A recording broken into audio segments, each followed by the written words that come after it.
Bismillah, walhamdulillah, wassalatu wassalamu ala rasulillah, wa ala jami'i ikhwanihin nabiyyin. Voici ce qu'a rédigé le grand saint et le cher Ahmed Bamba, rahimahullah, rahmatan wasi'ah, dans son épître qu'il a intitulé Mawahib al-Quddus fi nazmi nafri shaykhina Sanusi, rahimahullah. Donc si tu es un mouride ou un musulman et tu connais ce grand savant, alors maintiens-toi sur la croyance qu'il a mentionnée, si vraiment tu veux être sur la voie qu'il a tracée. Il a dit, rahimahullah, i'lam habaka Allah rushdan wa sa'ah, kana ilahuna wa la shay'a ma'ah, wa laysa min shay'in wa la fihi wa la fi tahtihi wa la alayhi musjala, فليس مخلوقا ولا محصورا وليس محمولا ولا مقهورا سبحان من أعجز خلقا دركه وشكره عز وجل ملكه إذ لا له مثل ولا زمان ولا له جنس ولا مكان فكل ما يخطر بالبال أبد فبخلاف ذاك ربنا الأحد فنجنا يا خالق الشيطان من كيده وسلب الإيمان بجاه أحمد مع الأبرار صلى وسلم عليه الباري وأغرنا بفعل ما ترضاه وكفنا عن كل ما تأباه اعلم حباك الله رشدا وسعة كان إلهنا ولا شيء معه. Ça veut dire sache que Dieu t'accorde la bonne guidée et la largesse de ses bienfaits.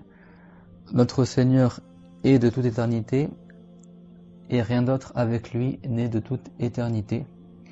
Donc ça veut dire que c'est Dieu qui accorde la bonne guidée, c'est Dieu qui accorde la largesse de ses bienfaits à qui il veut. Et Dieu, il est al-awwal wal-akhir, celui qui existait avant toute chose. Et donc comme le prophète a dit, alayhi salatu wassalam, kana Allahu wa lam yakun shay'un ghayruhu, comme il a rapporté al-Bukhari, Dieu est de toute éternité et rien d'autre que lui n'est de toute éternité. Ça veut dire que Allah, il existait avant l'endroit, avant le temps, avant les créatures et qu'il n'a besoin de rien.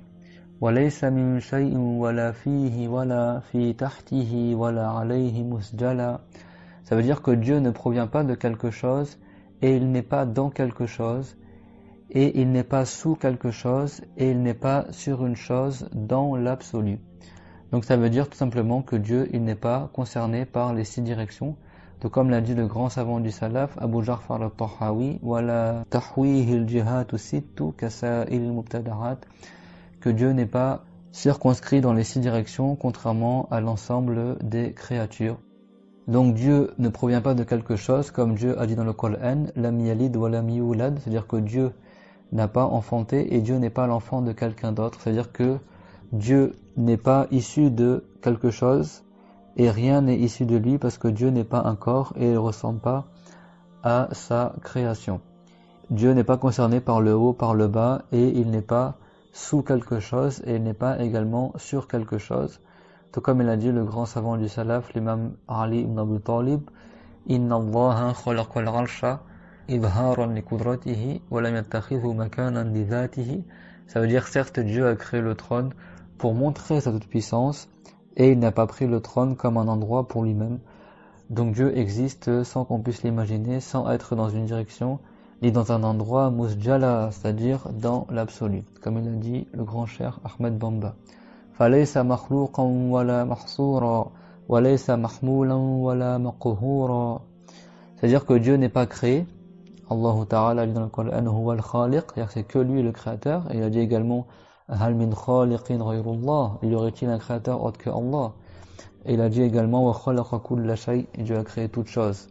Wala mahsoura, Dieu n'est pas restreint à des limites, donc il n'est pas un volume, donc il n'est pas un corps, donc il n'est pas concerné par les caractéristiques des volumes et des corps, tout comme il a dit l'imam Ali ibn Abi Talib, wa man zarama anna ilahana mahdudun faqad jahila al-khaliq al-ma'bud.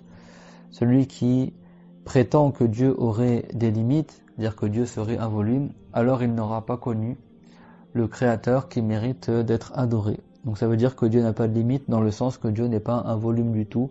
Ce n'est pas un corps étendu à l'infini, ni un corps circonscrit dans un endroit quelconque. Walaysa mahmoulan, c'est-à-dire que Dieu n'est pas porté par quelque chose.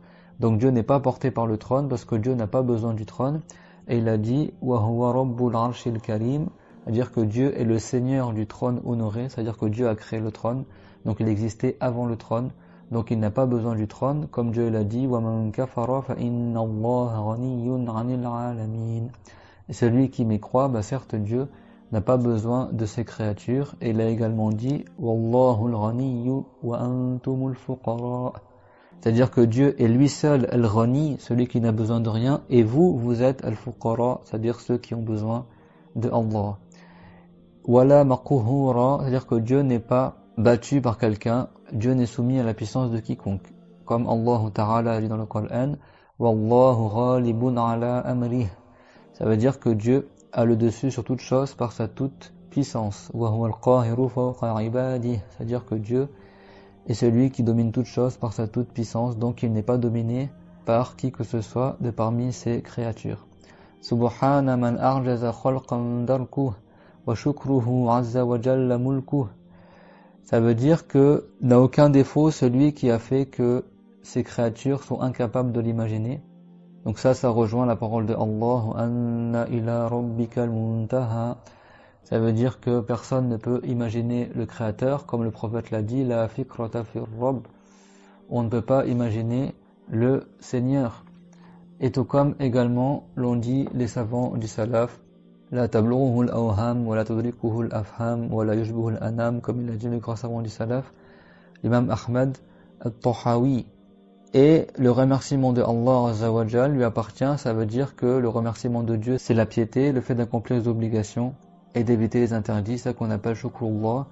Et comme Dieu l'a dit, wa qalilun min ibadiya shakur, et peu de mes esclaves sont des gens vertueux, c'est-à-dire qu'ils sont maintenus dans l'obéissance à Allah, c'est-à-dire d'être des saints comme le Cheikh Ahmed Bamba.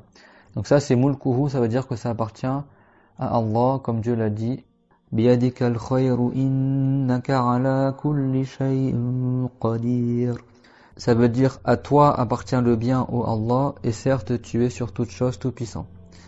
Donc ça montre que c'est Dieu le créateur du bien et le créateur du mal, et que la personne ne sera guidée que par la volonté de Allah Azza wa Jal. Tout comme Dieu l'a dit dans le Coran honoré, وَمَن يُرِدِ اللَّهُ فِتْنَتَهُ فَلَن تَمْلِكَ لَهُ مِنَ اللَّهِ شَيْئًا. Ça veut dire, et celui pour qui Dieu a voulu qu'il soit égaré, alors tu ne posséderas rien pour le sauver de la part de Allah. إِذْ لَا لَهُ مِثْلٌ وَلَا زَمَانٌ وَلَا لَهُ جِنْسٌ وَلَا مَكَانٌ. Ça veut dire puisque Dieu n'a aucun ressemblant et il n'est pas concerné par le temps, il n'a pas de genre et il n'a pas d'endroit. Donc Dieu n'a pas de ressemblant, comme il a dit dans le Coran, فَلَا تَضْرِبُوا لِلَّهِ الْأَمْثَالِ, n'accordez pas des ressemblants à Allah. Et également Dieu a dit لَيْسَ كَمِثْلِهِ شَيْءٌ, pas une chose n'est comme Dieu. وَلَا زَمَانُ, Dieu le créateur du temps et de l'endroit, donc il n'est pas concerné par le temps et par l'endroit. Tout comme a rapporté l'unanimité sur ce sujet le grand savant Abu Mansour al-Baghdadi dans son livre Al-Farq bain al-Firaq, wa ajma'u ala annahu la yahwihi makan wa la yajri alayhi zaman. Ça veut dire que tous les savants musulmans sont unanimes que Dieu n'est pas circonscrit dans un endroit et qu'il n'est pas concerné par le temps. Et Dieu n'a pas de genre parce que Dieu est unique, donc il n'est pas le composant d'un genre parce que Dieu n'a pas d'associé ni de ressemblant. فَكُلُّ مَا يَخْطُرُ بِالْبَالِ أَبَدْ فَبِخِلَافِ ذَاكَ رَبُّنَا الْأَحَدْ. Ça veut dire donc tout ce qui traverse le cœur dans l'absolu n'est pas comme notre Seigneur, celui qui n'a pas d'associé. Donc al-bal c'est le cœur, ça veut dire que tout ce qui traverse l'esprit, tout ce que tu imagines dans ton cœur, dans l'absolu, ce n'est pas Dieu, ça ne ressemble pas à notre Seigneur qui est al-Ahad. Al-Ahad, ça veut dire que Dieu est unique, qu'il n'a pas d'associé, qu'il n'a pas de ressemblant, et qu'il n'est pas un corps et qu'il ne se divise pas. Ça veut dire que Dieu, on ne peut pas l'imaginer, tout comme on l'a vu auparavant. فَنَجِّنَا يَا خَالِقَ الشَّيْطَانِ مِنْ كَيْدِهِ وَسَلَبِ الْإِيمَانِ. Alors sauve-nous, ô toi qui as créé le diable, de sa ruse et que notre foi nous soit ôtée.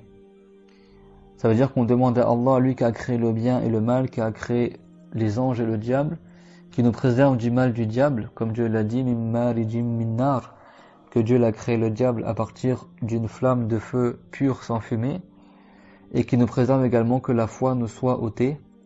C'est-à-dire qu'on demande à Allah qu'il nous fasse persévérer sur l'islam jusqu'à la mort, comme Dieu l'a dit, وَلَا تَمُوتُنَّ إِلَّا وَأَنْتُمْ مُسْلِمُونَ. Parce que Dieu seul fait changer les cœurs, comme le prophète il a dit, Allahumma ya musarrif al-qulub, sarrif qulubana ila ta'atik. Ô Allah, toi qui fais changer les cœurs, fais que nos cœurs soient changés vers ton obéissance.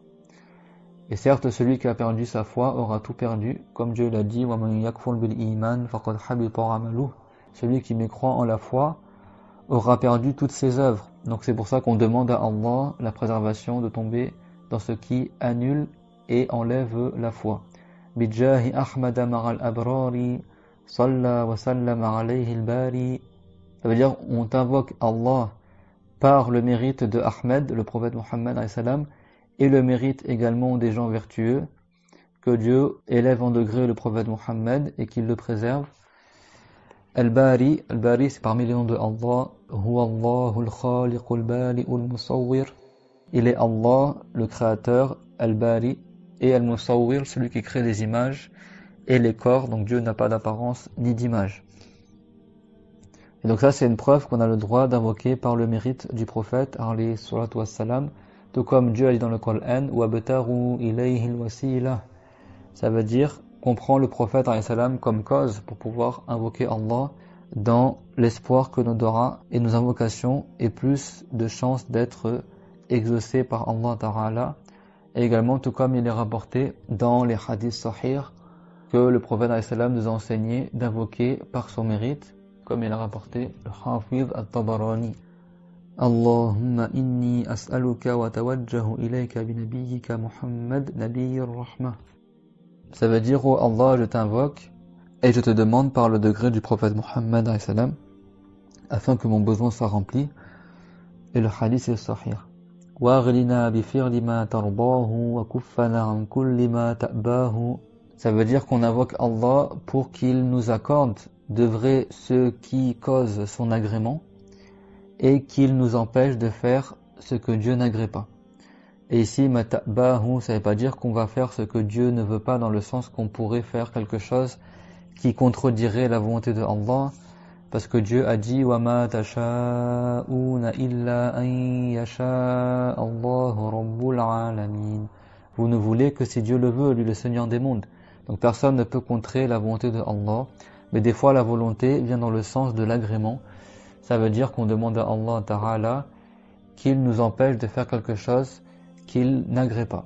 On dit en arabe yuridullah dans le sens que Dieu agrée, dans le sens que Dieu veut cette chose-là, dans le sens que Dieu l'agrée. Donc on demande à Allah Ta'ala qu'il fasse qu'on reste sur la foi jusqu'à la mort et qu'il accorde une vaste miséricorde au cher Ahmed Bamba qui nous a laissé en héritage ces vers de poésie magnifiques dans l'introduction de ce qu'il a composé dans la prose du cher As-Sanusi, qui est parmi également les savants récents malikites qui ont écrit dans la croyance musulmane. Wa akhiru darwana alhamdulillahi rabbil alamin. Sallallahu ala Muhammad sayyidil mursalin wa ala alihi wa sahbihi al-mayamin.